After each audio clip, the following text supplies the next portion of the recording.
Hallelujah. आप सब लोगों को प्रभु यीशु मसीह के नाम से जय मसीह की। हीन की भावना का पाप।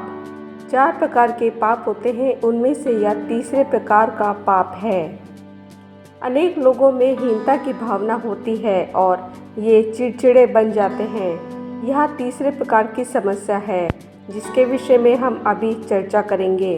यदि लोग सोचते हैं कि वे झुग्गियों में रहते हैं इसलिए हीन हैं, तो आप उन्हें इस समस्या से बाहर नहीं निकाल सकते हैं। हो सकता है कि वे अपने व्यवसाय में असफल रहे हों और उन्होंने स्वयं को असफलता के अधीन कर दिया हो, परंतु जब तक उनकी यही प्रवृत्ति है हम उनकी कोई सहायता नहीं कर सकते। उन्हें सर्वप्रथम हीनता की भावना का त्याग करना होगा और परमेश्वर का उनका जीवन में फिर से बनाने की अनुमति देनी होगी। एक दिन एक किशोर लड़के ने अपने छोटे भाई की हत्या कर दी। यह समाचार पत्रों का मुख्य समाचार बन गया। बाद में ऐसी जानकारी प्राप्त हुई कि माता पिता छोटे भाई को अधिक प्रेम करते थे। उसके बड़े भाई के सामने वह छोटे पुत्र की लगातार प्रशंसा करते थे। धीरे धीरे बड़े पुत्र में हीनता की भावना उत्पन्न हुई। एक दिन जब उनके माता पिता घर में नहीं थे, बड़े पुत्र ने छोटे भाई की हत्या कर दी। हीनता की भावना अत्यंत विनाशकारी होती है। मैं भी एक बार हीनता की भावना का शिकार हो गया। मेरी प्रथम सेवकाई के 2 वर्ष पश्चात भी कलीसिया लगातार वृद्धि कर रही थी, परंतु यह अत्यंत शोर करने वाला सच्चा पेंतेकुस्त चर्च था। लोग पवित्र आत्मा से भर जाते थे और अनेक लोग चंगाई प्राप्त कर रहे थे। एक दिन मेरी संस्था के उच्च अधिकारियों ने मुझे बुलाया।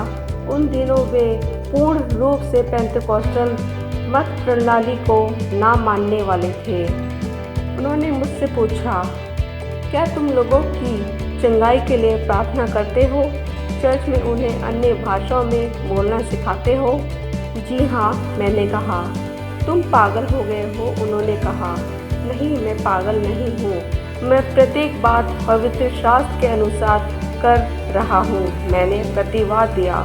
इस पर चर्चा करने के बाद उन्होंने मुझसे मेरी सेवकाई का अधिकार वापस ले लिया और मुझे भेज दिया। मुझे मेरी संस्था से निकाल दिया गया था।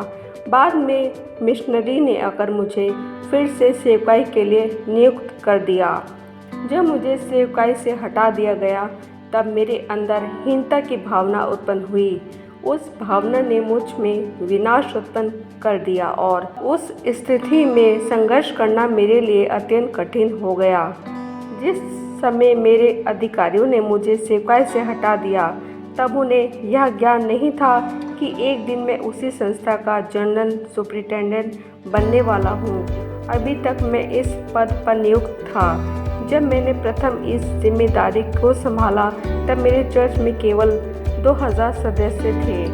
विश्वास के नियमों का पालन करके पादरियों को उन विषय में शिक्षा देने के बाद हमने अधिक वृद्धि का अनुभव किया। हमें ऐसे लोगों की समस्या का समाधान करना है जो जीवन में विजय प्राप्त करने में स्वयं को असमर्थ समझते हैं। हमें उन्हें उनकी उदासीन अवस्था से बाहर निकालना है, प्रभु यीशु में उनके जीवन को बनाकर उनमें विश्वास उत्पन्न करना है। उन्हें यह बताना है कि जो व्यक्ति विश्वास करता है उसके लिए कोई भी बात असंभव नहीं है।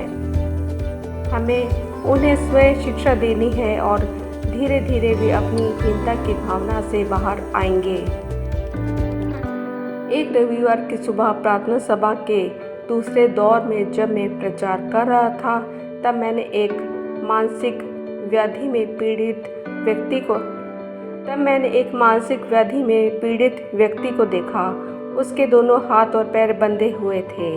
उस रविवार को हम अपने चर्च की इमारत की 5वीं योजना के लिए विश्वास दान एकत्रित कर रहे थे। अनेक लोग विश्वास दान के पर्चे लिख कर दे रहे थे। जब इस व्यक्ति के पास यह विश्वास दान का पर्चा पहुंचा, उसने अपने बंदी हाथों से $100 लिखे जब सेवक पर्चा लेने के लिए उसके पास गया तो उसकी पत्नी हंसी। इस पर विश्वास न कीजिए, उसने कहा, यह पागल है। परंतु प्रार्थना सभा के बाद जब मैं उससे मिला, पवित्र आत्मा के द्वारा वह पूर्ण रूप से चंगा हो चुका था।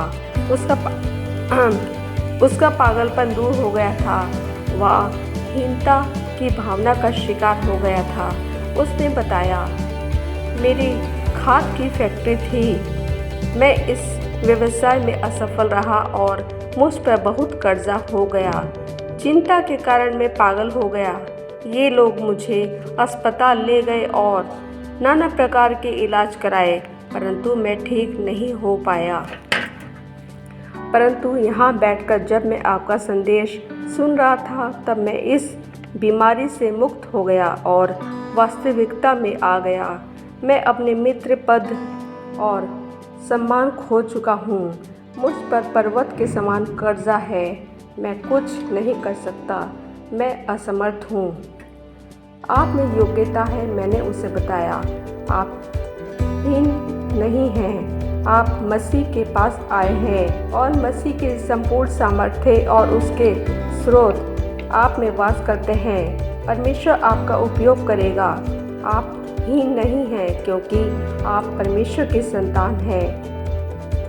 विजय में स्थिर रहिए। संपूर्ण सामर्थ्य और स्रोत आपके भीतर है। इसे प्राप्त करने का प्रयत्न कीजिए। मुझे किस प्रकार का काम मिलेगा, उसने मुझसे पूछा। मैं नहीं जानता, मैंने उत्तर दिया, परंतु बाइबल पढ़कर लगातार प्रार्थना कीजिए। एक दिन वह उत्साहित होकर मेरे पास आया। पादरी साहब, मैंने पवित्र वचन में पढ़ा कि हम नमक के समान हैं। यदि मैं नमक बेचने का व्यवसाय करूं तो कैसा रहेगा? यदि आप में विश्वास है तो अवश्य यह व्यवसाय आरंभ कीजिए। आरंभ में इस व्यक्ति ने छोटे पैमाने पर यह व्यवसाय किया। उसने अपना 10वां हिस्सा दिया, विश्वास दान दिया और वह प्रभु में आनंदित था। परमेश्वर ने उसे आशीषित किया और उसका व्यवसाय वृद्धि पाता रहा। बाद में उसने नदी किनारे एक बड़ा भंडार गृह बनाया, जहां उसने $50,000 का नमक रखा। परंतु एक दिन बहुत तेज बारिश हुई और सुबह तक पूरे परिसर में बाढ़ आ गई। इस व्यक्ति का यह भंडार गृह भी पानी में बह गया और मैं भय से व्याकुल हो गया। उस दिन दोपहर में जब वर्षा रुक गई तो मैं उस व्यक्ति के भंडार गृह की ओर दौड़ा चला गया। बारिश होने पर और दूसरी चीज़ें तो मिल जाती हैं, परंतु नमक की पानी के साथ घनिष्ठ मित्रता है। जब मैं वहां पहुंचा तो वहां कोई नमक नहीं था। वह व्यक्ति जो अभी हमारे चर्च का वरिष्ठ है, अपने भंडार गृह के बीचों बीच बैठा हुआ था।